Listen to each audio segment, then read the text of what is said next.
Hi, I'm Randy Nelson. I'm the off-road technical trainer for Polaris Industries. And today I'm going to show you how to install a Polaris Pro HD 3,500 pound winch with rapid rope technology on this Polaris Ace 900XC. Before we begin, we want to make sure we read the instructions in their entirety and check to be sure all parts and tools are accounted for. We want to make sure we retain these instructions for future references and parts ordering information. Before we begin, we want to make sure the vehicle's in park, and we want to make sure the ignition key is off with the key removed from the ignition switch. So we're going to begin by removing the seat from the vehicle. So we're going to push down the slider to release the seat. We're going to slide it forward, and we're going to remove the seat from the vehicle. So we're going to begin by removing some of the plastic here so we can access the battery terminals. On this vehicle, on our 900XC, there's 3 torque screws, 1, 2, 1 in the cup holder, and 3 on this side. We're going to remove those to get enough flex in the plastic where we can access our battery terminals. So we'll go ahead and remove these screws. So with the 3 screws removed, the plastic is loose. We're not going to remove the plastic from the vehicle, but what we're going to do is just slightly kind of pull up in the plastic to flex it up kind of over the seatbelt retractor. And then we're going to go ahead and disconnect the battery. We always want to make sure we disconnect the ground cable first from the vehicle. So we'll go ahead and disconnect the ground. And we're going to retain the bolts after we remove them. And what I typically do is I just put them back into the lug of the battery, screw it back in so I don't lose it. And then what I like to do is just get a shop rag and cover the ground battery cable and the ground battery post just to protect it so it doesn't make contact with one another. I'm going to do the same thing with the positive. So our next step is we're going to go ahead and open the front storage. So we're going to go release our quarter turns, 1 on either side. We're going to open the storage bin. And our next step here is we're going to remove the front storage bin. So the first step is if your vehicle is equipped with the lanyard here, we want to make sure we unclip the lanyard and let the lid come forward. We don't want to pull on this lid too hard because we can break the plastic hinges. So just make sure you note that. And then our next step is we're going to go ahead and remove the plastic darts to secure the plastic storage bin into the front of the vehicle. So there's a series of them around the outer edge, so we'll go ahead and remove those plastic darts. And what I'll do is I'll just throw the darts in the storage bin. That way we don't misplace them. Got that removed. We'll go ahead and lift the storage bin from the vehicle, and that'll give us access underneath of it for the electrical portion. So on our 900XC, we actually have to remove the front fascia. The front fascia is all one assembly with the exception of the front plastic grille. So the front fascia is held in place with some T40 fasteners. There's 1 here, 1 there, and then there's 2 on the bottom. And then there's a series of plastic rivets around the outer circumference of the front fascia. In addition to that, we got to make sure we disconnect the electrical connections for the headlights before pulling that front fascia off the vehicle. So I'll go ahead and begin by remove the screws and the darts. And then I'll open the tub here momentarily and disconnect our lighting before I remove the fascia. So we're going to go ahead and disconnect the headlights. So what I'm going to do is I'm going to leave the bulb in the headlight assembly. I don't want it exposed, that way it doesn't get broken or your fingerprints get on it and it'll burn out. So on the connection itself, there's a gray connector here, and then there's an outside connector on either side here that's in black. The ones we're after are the black clips, so we just want to pry out on those a little bit with our fingers and our screwdriver, and we'll kind of work that out. And just like that, that disconnects the electrical connection for the headlight. So we'll go ahead and repeat the process on the right side of the vehicle, and then we'll continue moving the rest of the fasteners off the front fascia and then pull that off the vehicle. So I'll go ahead and remove the last rivet here, plastic rivet, from the vehicle, and I just kind of got my hip into the front fascia if it doesn't fall on the ground. So I'm going to go ahead and grab the fascia from the vehicle and remove it from the vehicle. That'll give us access to the front. That way we can get our winch installed. So on our 900XC, we actually got to remove the winch bracket from the vehicle. So in the kit, you'll see one of these winch brackets here. The screws are coming from the side. So there are actually 3 holes on the side of the bracket that's on the vehicle here. The ones we need to remove are the bottom ones and the top one. So there's 2 on either side of the vehicle. And we're going to be using a 13mm socket. And we'll get that off the vehicle. So we're going to be preparing the bracket to accept the winch. So we'll go ahead and remove that bracket. And remove the bracket from the vehicle. So you'll notice that the bracket's identical. to the one that comes in the kit. Some vehicles aren't equipped with this bracket from the factory, so that's the reason why there's an extra one in the kit. So we're going to go ahead and place the fairlead onto the winch bracket. So just as a reminder and kind of a note, that the top of this winch bracket here, you'll see there's 4 holes. That's facing up as it's installed in the vehicle. So what we're going to be using to install the fairlead onto the winch bracket are these carriage bolts that are included in the kit. So they're going to come through the inside of the bracket and go through your fairlead, and then your nylon lock nut is going to go on the outside. We'll do the same thing for the other side. On the fairlead itself, you'll see there's a warning or caution decal on the front of it. That's going to be facing upwards when it's installed into the vehicle. So now we're going to go ahead and tighten these down to the specifications with a 15 millimeter socket, and we'll get those tightened down and we'll move on to the next step. So we're going to go ahead and install the winch into the winch mounting bracket. So the first thing you want to do is you're going to place the winch into the free spool or the neutral position and pull out some rope here. You want to feed that through the fairlead as you're walking the winch into the bracket. Just slowly kind of pull it in, and you'll notice that the motor is on the same side as the electrical connection for the fairlead connector. So once that's installed, we line up our holes here, and in the kit you'll have these 4 fasteners that are a T40 fastener with a locking agent on them. Those we're going to start finger tight into the into the bolt holes up here onto the winch. So we'll go ahead and fasten the winch to the winch bracket using our T40 Torx bit here, and we're going to bring those up snug, and then we're going to go back and torque those to specifications per the directions. And you want to make sure you bring these up even. You don't want to bring them up crooked. So just a crisscross pattern is just fine. So what we're going to do here next is we're actually going to install the winch assembly that's pre-assembled into the bracket back into the vehicle. Now these were the 4 fasteners we removed from the winch bracket that was already installed on our 900XC here. We are not going to be using those, okay? In the kit you get new bolts here with locking agent on them. These are the bolts we're going to use to reinstall this winch mounting bracket back into the vehicle with the winch attached to it. So we're going to go ahead and do that now. So we're going to go ahead and install the winch assembly into the vehicle. So what I'm going to do is I'm going to use an alignment punch here to get one of the holes lined up. That way I don't got to kind of juggle with the whole winch assembly. So we'll go ahead and lift it up into position. And I got an alignment punch in there. And we'll get our holes lined up and then we'll get a bolt started. So I'm just starting these just loosely by hand before I go in there and I start torquing those down the specifications. I don't want to cross thread these. So got the 2 on the left side of the vehicle installed. Go ahead and do the ones on the right hand side. I'll go up and tighten them down, torque them to specifications, and we'll be right back. So what we're going to do next here is we're going to prep the winch contactor with the wiring on the bench itself. Makes life a lot easier. So you'll notice on the contactor, the posts are actually color coded to match the color of the cable that they're going to connect to. So what we're going to do is we're just going to loosely install the cables onto the post, and all connections will have a rubber black boot that are going to connect to the cable. You'll notice on the cable itself, on the terminal crimp end, it kind of dips down like that. We want to place that down on the contactor like this. So we're just going to go ahead and loosely put that in the position and just kind of finger tighten the nut back on there, and we'll go ahead and do the same thing for the other cables. On the black wire, on the black post here, there is a ring terminal here. You got to make sure that ring terminal stays in its place because you're going to need that, otherwise the winch contactor will not operate properly.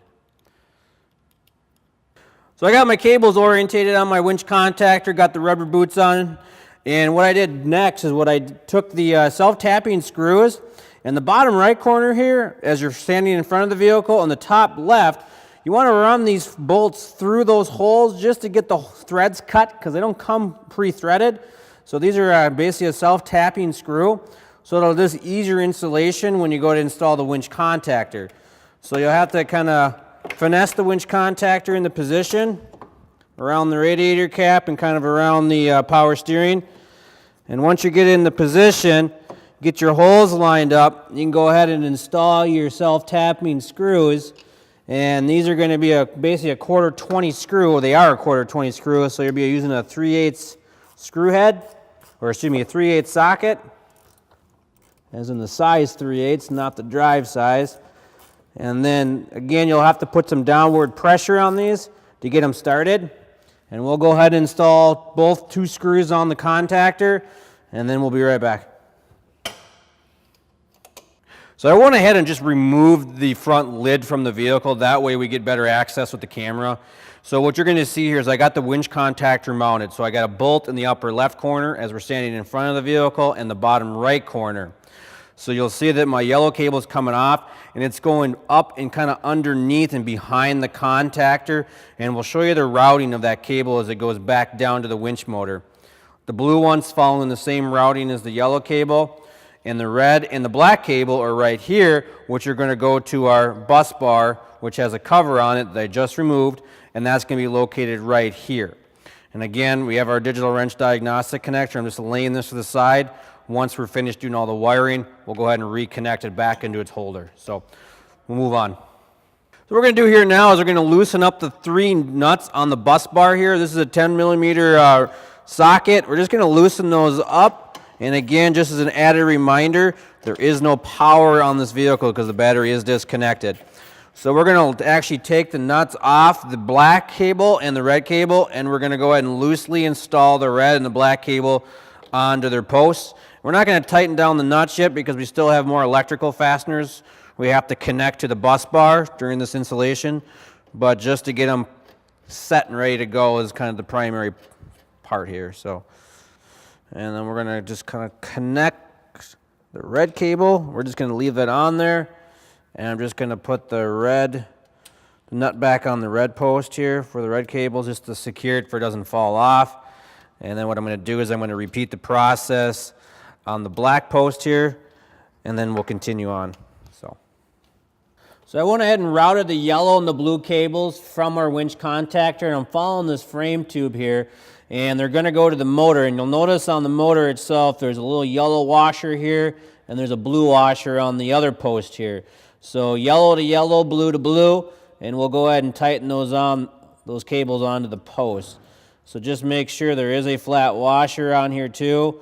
So just be aware of that. And then when you put this on, you actually want to make sure that the flat washer is underneath, in this case. And then what you want to do is put the nut on last, and the teeth on the back side of the nut actually bite into the terminal on the cable. So we'll go ahead and put that on, and we'll torque those down. These are 10mm nuts. Just route them into a position they look clean. We'll snug them down, and then we'll put the boot on, and we'll do the same thing for the blue one. Again, the washer goes on first, then the nut.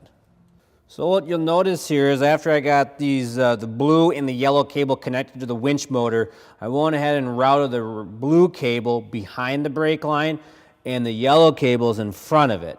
We want to make sure we're not making contact with the brake line or interfering with it when the wheel is turning left or right, or as the suspension is moving through its travel. Right here we're good, so I went ahead and made 2 zip tie connections here, one just on the blue wire lower, and then I have another zip tie up higher securing the yellow and the blue cable to the frame of the vehicle. These are all torqued down the specifications, and we have plenty of clearance here, and we can continue on. So we're going to go ahead and mount the wireless receiver to the frame here. This is a support bracket for the radiator. The wireless receiver is right here, and there's 4 fastening holes here. We're going to secure this to this radiator mount just like this with the zip ties provided in the kit. So that's a good suitable location. I have the electrical connection facing downwards, and this helps if any water gets on this, it all drops down. It doesn't sit like this and get into the connection. It is a sealed connection, but just for an extra precaution, it's always nice to have it facing down. So we'll go ahead and make our zip tie connections here. So we got the control box here, and I went ahead and routed the wiring kind of just behind some of the wiring just to get it a nice preliminary routing of the wiring. And I'm going to mount the control box to the frame of the vehicle here with the provided zip ties. So we're just going to wrap one zip tie around the frame here and get it into position. And what we'll do is we'll grab another zip tie and we'll wrap that around the frame also.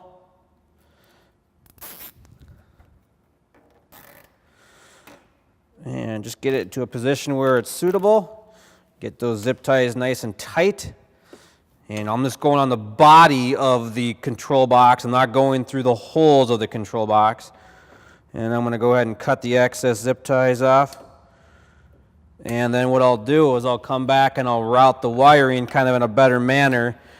So the black and orange wire on the coming from the control box, these eventually actually have to go to the terminal block. So instead of routing it in front of the radiator cap and in front of the power steering, I'm going to tuck it behind the power steering, behind the winch contactor. So I'm essentially taking the same path as the yellow heavy gauge wire going to our winch contactor. So I'm just going to pass it behind the back side of the contactor, behind the power steering, and just feed it out the other side. Okay, so we got our wireless receiver mounted, we got our control box mounted to the frame. I'm going to walk through all the wiring here, where it's going, what it's connecting to, and once I go through that, it should be pretty easy to understand everything. So we're going to go ahead and start right at the white control box here mounted on the frame. So on that control box, you're going to have a black and an orange wire. The other end of that is going to be a ring terminal, and the other one is going to be a spade connector. In the kit, there is a jumper wire here that goes from a spade connector to a ring terminal. These two ring terminals are going to connect to our bus bar. Black to the black wire, or orange wire is going to go to our orange with white wire on our bus bar. I routed that just behind the winch contactor to the other side of the vehicle. So that's one wire on the control box. The other wire on the control box is going to be a double black wire right here that's coming off right next to the orange and black wire. That wire is going to run down to your fair lead connector. Double black wire is going to connect down to the double black wire on the fair lead connector.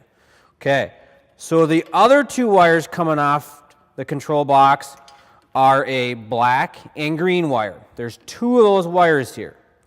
One of these wires, it does not matter which one, is going to connect into a Y connector. Now this Y connector is going to come in the harness kit. So it's green and black to green and black. And there's double blacks here and double greens here. One end of this Y harness is going to connect into the wireless receiver. White connection to white connection, green wire to green wire, black wire to black wire. The other end of this Y harness will not be used for this installation. We're using a wireless remote to control the winch. So this would be if we had a dash mounted winch switch. We're not using that.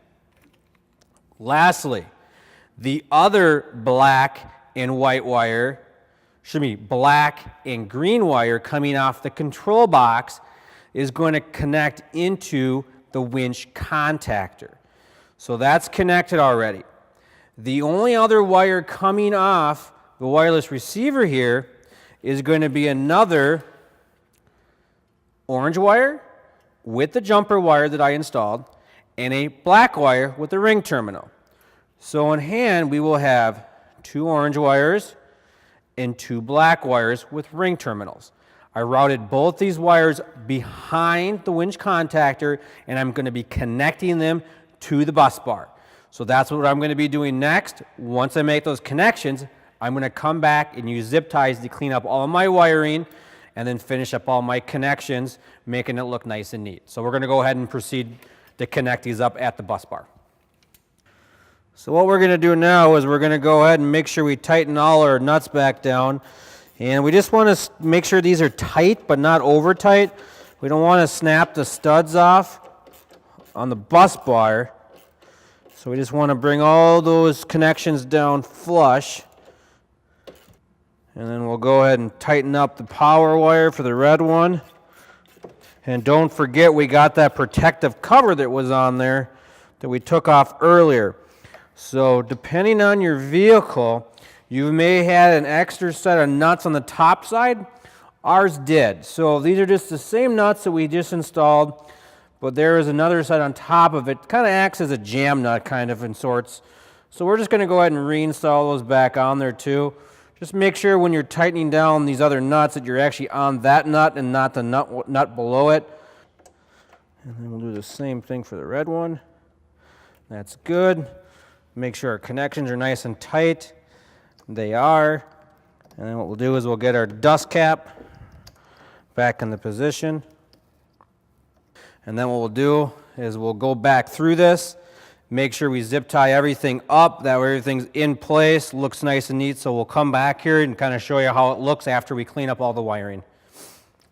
So just to show you kind of how I cleaned everything up here, so I zip tied all the bundle of wire, everything from the wireless receiver, the control box, all our connections are all zip tied up here nice and neat. I got the wiring running down the frame of the tube of the vehicle. I got that all zip tied. I made sure that I'm not interfering with the brake line. I'm not interfering with the vent line for the front gear case. That's all good. None of the zip ties, none of the wires are hitting anything sharp, anything that's rotating. So everything looks clear. The only thing left that we have to connect is just make sure we reconnect our digital wrench or diagnostic connector back up to its holder. And that's secure. Our electrical connections are secure. Our wiring's routed nice and neat. So we can go ahead and continue on putting this vehicle back together here. So our next step here is we're going to go ahead and put the fascia back onto the vehicle. I want to make sure we run the rope for the winch through our hole in our fascia before we put it on there.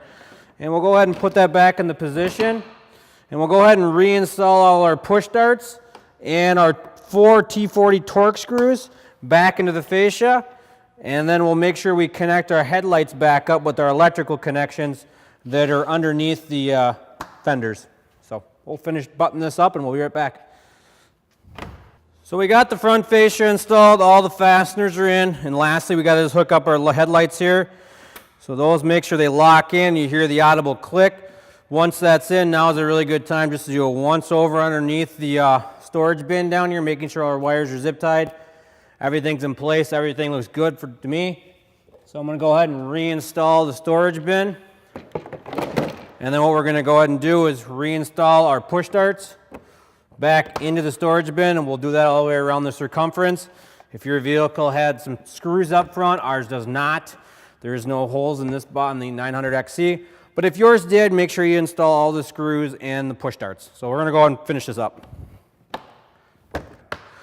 So all the darts are in place. Just make sure we hook up our lanyard back up to the front storage cover lid. Once that's done, we can go ahead and close the lid, and then we can go ahead and latch our lid down, and then we'll continue on moving on towards the back of the vehicle with the seat and the battery. I'm going to go ahead and reconnect the battery back up. So just as an added note, we want to make sure we connect the positive cable up first this time, and then the ground cable. So we'll go ahead and remove those screws we put into the battery post so we didn't lose them. We'll go ahead and install the positive one.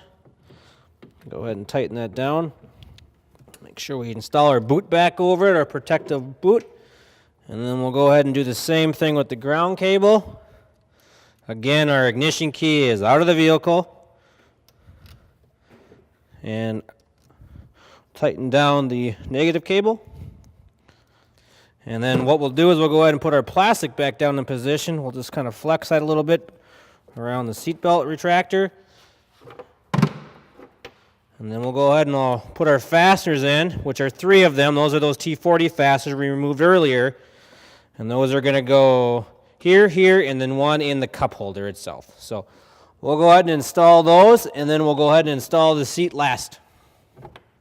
So our next step here is we're going to go and install the seat back into the vehicle. We got to make sure we get them in between the channels here. So a little added tip here, once you get the seat kind of started in the channels, it's really good idea to actually hold this lever down as you're sliding the seat back. Sometimes if you start the seat in there and then you try pushing the lever, sometimes it kind of hangs up on the track. So what I do is I just get the seat started into the tracks like that, and now I'm just in the track and I'm pushing down that red lever and I'm holding it down and I'm just sliding the seat back with the palm of my hand. and slide it forward. Make sure it's latched and it's latched in place. So we'll continue on. So we're gonna go ahead and install the little magnetic puck here. So this magnetic puck, when it goes through the rope, it actually tells the auto stop fair lead to stop pulling in the rope. So we need to actually get the rope through this small hole here. Well, sometimes it can be kind of challenging to get that through. So I'm going to show you a secret how to do that. But once the puck is installed, the bevel edge is actually going to be facing forward, or the word Polaris in the puck here is going to be facing towards you. So to kind of get this easiest installation here, I'm just going to take a zip tie and run it through the rope itself. And not tighten it, but just get a few clicks onto it. And then what I'm going to do is I'm going to lubricate this puck up with either like some type of windshield washer fluid or some type of Windex. Right here I'm just using some bike wash. And then what I'm going to do is I'm going to pass the zip tie through the puck. And what I'm going to do is make sure the back side of this is lined up, the rope, if it goes in the correct direction. And it is. I'm going to hold the puck, I'm going to pull on the zip tie, and just like that, it passes its way right through the puck. So our next thing here is we're just going to go ahead and cut the zip tie back off, and we're going to install the hook. So the hook just goes on. Make sure we get our clevis pin on here, pass that through, and then we got our cotter pin. It passes through the clevis pin, and then what we're going to do is we're just going to go ahead and fold this over. Hands are still a little slippery from the bike wash, so I'm trying to do the best I can here. Bend those over, and I'll do the same thing for the other side. There you go. So that looks good. So we're done with the installation here, and wherever you place this puck on the rope, that's where it's going to stop. So we'll go ahead and put it towards the end down here, and then we'll continue on. So the next step here is to mount the wireless remote somewhere on the vehicle. So what you're looking for is for a suitable location, some type of flat surface somewhere on the vehicle that's easy to access while you're in the operator's seat. So we could mount this right here if we wanted to, and if that's a location we choose, we would just drill 2 1/8-inch pilot holes, and then we would go ahead and install the T25 torque screw into the holster itself, and then mount it wherever we wanted to place it. So just as a quick added note here, before you start drilling holes where you want to mount your holster here, just make sure you inspect the backside of the plastic for you're not going to damage anything on the backside. So to turn on the wireless remote, we need to hold down the power button at the bottom of the remote. Hold that down, and then the red light will illuminate, and now the remote is powered up, and then we can go ahead and operate the remote with the in and out function. To turn it off, it'll have an auto off. But if you want to turn it off manually, you just hold down the power button, and then the red light will go off and it shut off. So the next thing we want to do is we want to test the operation of the winch with the wireless remote. So I turned the remote on already. So we're going to go ahead and push the out button. And then what we're going to do next is we're going to hold the in button and make sure that that puck, once it reaches the fair lead, stops by itself. And it does. Test it again, and everything works the way it should. So you can even pull that out a little further, and it stops. Your rapid recovery winch is equipped with 3 different gear settings: high, neutral, and low. When in neutral, the end marking will show through the cutout window on the shift knob. The high gear setting is meant for rapid recovery mode only and should not be used while the rope is under load. To shift in the high gear, rotate the gear shift knob clockwise until the H marking shows through the cutout window on the shift knob. To shift in the low, rotate the gear shift knob counterclockwise until the L marking shows through the cutout window on the shift knob. For additional information on the rapid recovery winch function, please see your instruction manual included with this kit. So you may have noticed during the installation process, we didn't use the winch mounting bracket down there and the front plastic fascia. And the reason we didn't use that is because the ACE 900 XC does not need those. The winch mounting bracket already comes stock on the vehicle from the factory, and the plastic fascia is designed for an ACE 570. So your application may be different. So that concludes the installation process of the Pro HD 3,500 pound winch with rapid rope recovery technology. For additional information on Polaris accessories or winches, please visit polaris.com/winches or your local Polaris dealership.